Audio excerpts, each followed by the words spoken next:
Yo, what's up, everybody? It's your boy David Miller, and I'd like to welcome you back to the bench. Today, we're talking NFL, Cincinnati Bengals, Terrell Owens, once again running his mouth off.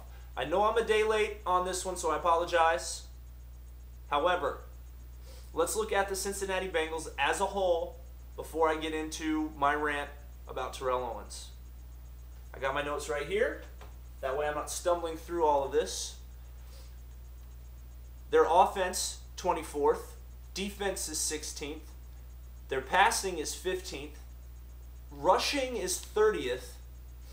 And their best category is receiving, as well it should be, because they have 2 of the top 20 wide receivers on their team. Now, Terrell Owens blamed everybody. He blamed the owners. I don't work in the NFL. I'm not a player, but where I do work, it's kind of one of those things, I imagine anywhere, you don't blame the people that pay your check. It's just not a smart idea. You don't stab the man in the back that had your back. Marvin Lewis lobbied for T.O. to go to Cincinnati. Bring those two together. We'll have a high-flying offense. Your offense can't fly high when your quarterback continues to throw the ball away. Carson Palmer has not been the same since his knee injury. As we saw right there, their rushing game is almost non-existent. So now let's get to Terrell Owens. On his show with Chad Ochocinco, why you would give 2 of the biggest diva wide receivers a chance to have their own show is beyond me. Especially when they're both known for running away at the mouth. The best bet for the Cincinnati Bengals, cut ties with Terrell Owens. You know what? I did the math. His base salary was $2 million, and he had a chance for $2 million in incentives. Probably being the number 6 wide receiver, I'm going to assume that he at least met some of them. So let's say he made $1 million in incentives. All right?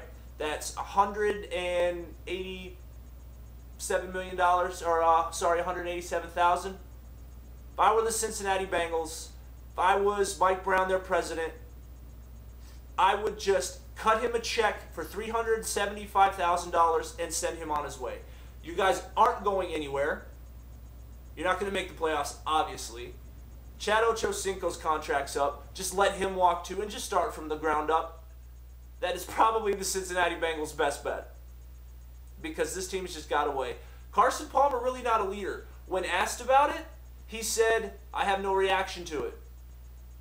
That's the problem with the Cincinnati Bengals leadership. They are led by the wrong people, let's say, or they're just not led at all, and it's just a bunch of people in a free-for-all. So Bengals fans, I am sorry. Like, there are a lot of you around where I live at, so I imagine that you're going through a hard time. I listen to it at work. But keep your head up. Hopefully things will change. Terrell Owens isn't coming back. And I really think that the Bengals should just not let him play. He's 17 yards from being the 3rd player with 10 seasons with 1,000 yards receiving. Don't let him get it. You took your chance. Just cut your losses and just send him on his way. Hopefully nobody will pick him up, because the sad thing is Terrell Owens might actually have a Hall of Fame career. They might actually put him in the Hall of Fame, and that saddens me a little bit, because the Hall of Fame is not for people who run their mouths, I guess. I don't know if I'm old-fashioned. It is for players the best of their position, and he's one of them, but he's such a crybaby.